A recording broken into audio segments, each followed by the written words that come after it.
गर्मी में गरीब बेटी की जादुई खास की एसी। ओह, कितनी गर्मी लग रही है। ऊपर से ये टेबल पंखा भी मरमर कर चल रहा है। एसी लगी होती तो मस्त नींद आती। तभी पंखा चलते चलते जोरदार आवाज करके बंद हो जाता है, जिसकी आवाज से गरीब सत्यकाम का परिवार जाग जाता है। अजी, ये इतनी तेज आवाज कैसी थी? क्या मालूम चंदा, पर ऐसा लगा जैसे कुछ टूट गया। तभी भारती टेबल पंखे को देखती है। पिताजी, वो देखो, टेबल पंखा टूट गया। पंखा टूटा देखकर पूरा परिवार दुख जताने लगता है। हे भगवान, ये क्या, एक और परेशानी बढ़ा दी तूने हम गरीबों पर। ये टेबल पंखा ही तो इस गर्मी में हमारा इकलौता सहारा था। अब तो इस गर्मी में हम बेहाल हो जाएंगे। कितना कहता था मैं कि दिन में पंखा बंद रखा करो, सारा दिन तो चलता रहता था। अब दिन रात चलेगा, कोई भी चीज तो खराब तो होगी ही ना। एक एक पाई जोड़ कर लिया था ये पंखा, अब कहाँ से लाऊंगा तुम्हारे नए पंखे का दाम। इसलिए तो कहती हूँ पिताजी कि घर में एक एसी लगवा दो। गर्मी भी नहीं लगेगी और नींद भी अच्छी आएगी।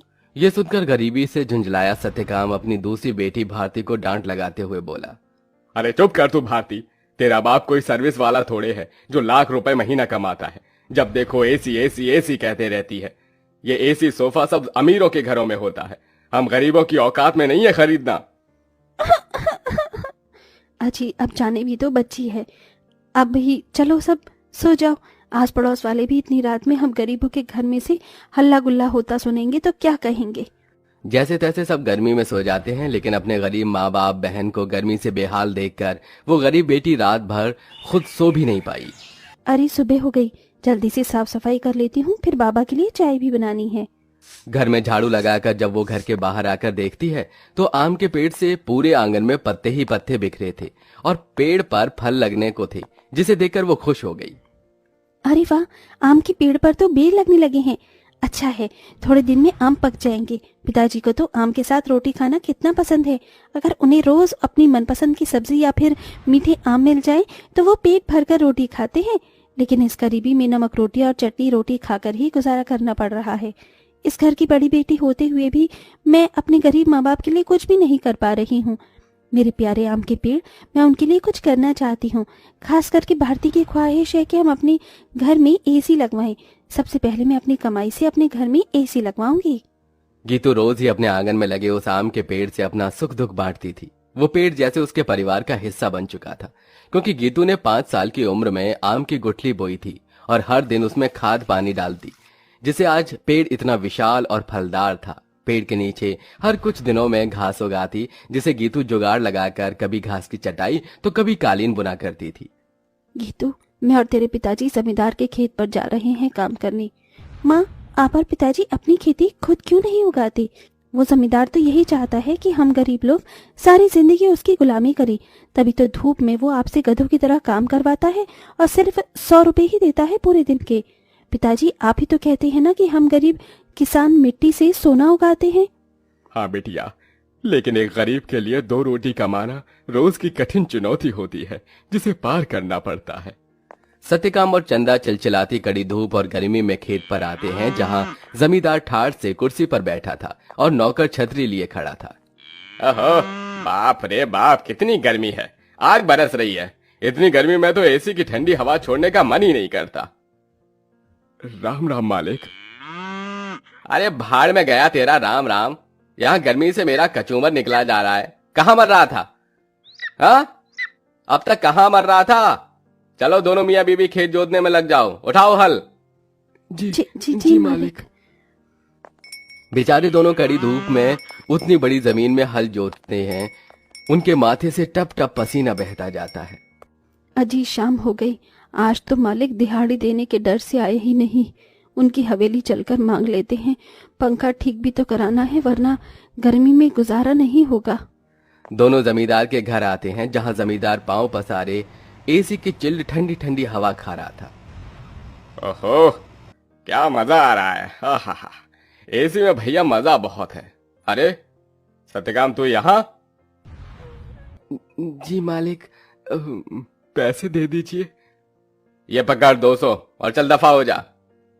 इसी तरह दिन गुजरते हैं। दोनों मियाँ बीवी जो भी कमा कर लाते अपनी गरीब बेटी के हाथों में रख देते, जिससे बहुत ही समझदारी से गीतू घर चलाती और उसमें से कुछ बचा भी लेती। 100, 200, 300, 350, 400, 410, 420, 30। कुल मिलाकर मेरे पास अभी तक ये 700-800 रुपए ही इकट्ठे हुए हैं। इतने में एसी कहाँ से आएगी? अगर मैं किश्त बंधवा कर भी एसी ले आऊं तो फिर मैं कैसे किश्त भरूंगी?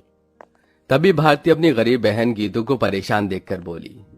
दीदी, आजकल तो कबाड़ी वालों के पास भी अच्छी अच्छी चीज मिल जाती है। अमीर लोग तो नया खरीद लाते हैं और महंगी चीज भी बेच देते हैं। हाँ, ये ठीक रहेगा। मैं कबाड़ी में से कोई एसी उठा लाती हूँ। गीतू एसी खरीदने कबाड़ी की दुकान पर चली आई। भैया जी, मुझे कोई सस्ती एसी दिखाइए। गरीब लड़की लगती है, एक काम करता हूँ, ये खटारा वाली एसी थमा देता। इसे क्या पता इसमें क्या डिफॉल्ट है। ये लो बहन जी, ये एकदम बढ़िया एसी है। ये चलती तो है ना? चलती नहीं, दौड़ती है। एकदम धूम मचा देगी ठंडी हवा की। 1000 रुपए की लगेगी। अब जल्दी से ले लो। लेकिन मेरे पास बस 800 ही हैं। चलेगा चलेगा, दे दो। गीतू खुशी से वो एसी घर लाकर सबको चलाकर दिखाती है। माँ, पिताजी देखो, आपकी गरीब बेटी एसी खरीद कर लाई है 800 में। अब हमें गर्मी में नहीं सोना पड़ेगा। मगर ये चल क्यों नहीं रही? 800 में कोई एसी देता है भला क्या? पैसे फंसा कर आई है जाकर। सब मुंह बनाकर सो जाते हैं और गीतू पेड़ के पास आकर रोने लगी।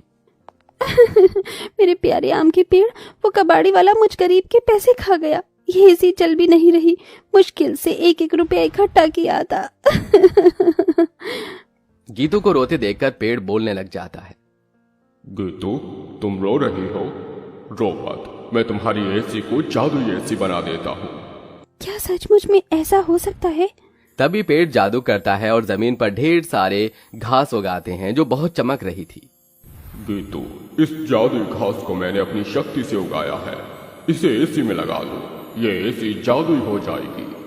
गीतू बिल्कुल वैसा ही करती है। तभी घास का एसी बनकर पूरा होते ही सुनहरी चमक से भरकर चल पड़ता है और पूरे घर को बर्फ के जितना ठंडा कर देता है। माँ, पिताजी, भारती देखो, एसी चलने लगी। पूरा गरीब परिवार घास के एसी को चलते देखकर चौंक जाते हैं। अरे देखो चंदा, हमारी बिटिया ने घास की एसी बनाई है। हाँ जी, लेकिन ये घास की एसी कैसे चल रही है? ये एसी कूलर तो बिजली से चलते हैं। तभी जादुई घास एसी के आंख कान मुंह बन जाता है। एसी इठलाकर बोला, क्योंकि मैं जादुई घास का एसी जो हूँ। ये लो, जी भर के खूब ठंडी हवा खाओ। अरे वाह दीदी, क्या धांसू एसी बनाई है। हम गरीबों जैसे घास की एसी है। एसी तो बड़े बड़े अमीरों के घर में भी नहीं होगी। अब हम गर्मी में एसी की ठंडी हवा में सोएंगे। तभी चंदा रोते हुए बोली, बिटिया, अगर दिन भर इस एसी की ठंडक में ही सोते रहेंगे तो कमाएगा कौन? बगैर खून पसीना बहाए पैसे थोड़ी मिलता है। ये कहते हुए चंदा रोने लगती है। तभी जादुई घास एसी में से ठंडी हवा के साथ नोट बरसने लगते हैं। लूट लो, जितने चाहिए लूट लो। देख क्या रही हो? अरे रामा, ये जादुई घास की एसी तो लक्ष्मी मैया का रूप है। चंदा देख, कैसे करारे करारे नोट दे रहा है ये एसी। क्योंकि मैं कोई मामूली एसी नहीं बल्कि जादुई घास का एसी हूँ। मैं तुम्हें हीरे जवाहरात सोना चांदी सब दे सकता हूँ। एसी के इस कथन को सुनकर गीतू ने उसे आजमाया। अगर ऐसा है तो हमें सोने चांदी के सिक्के देकर दिखाओ। तभी एक सुनहरी चमक के साथ जादुई घास एसी में से सोने चांदी के ढेर सारे सिक्कों की बारिश बरसने लगी। तुम तो सच में जादुई एसी हो। माँ, अब आपको उस जमींदार की गुलामी करने की जरूरत नहीं। अब हमारे पास जादुई घास का एसी है। दोनों मियाँ बीबी खुशी से फूट फूट कर रोए। चंदा देखो, अब हमें और दुख नहीं काटना पड़ेगा। न किसी की ये गालियां खाकर गुलामी करनी होगी। ये जादुई घास की एसी हमें बंधुआई से छुटकारा दिलाने आई है हमारे घर। जाओ सत्यकाम, इन सिक्कों से कर्ज चुका दो। सत्यकाम ने जादुई घास एसी से मिले सिक्कों को बेचकर सबका कर्जा भर दिया और उसने पंखा, कूलर, एसी की अपनी दुकान खोली, जिससे गरीब भी कम दाम पर एसी खरीद सके। उस गरीब बेटी के बनाई जादुई घास एसी ने उसके गरीब परिवार का भाग्य बदल दिया।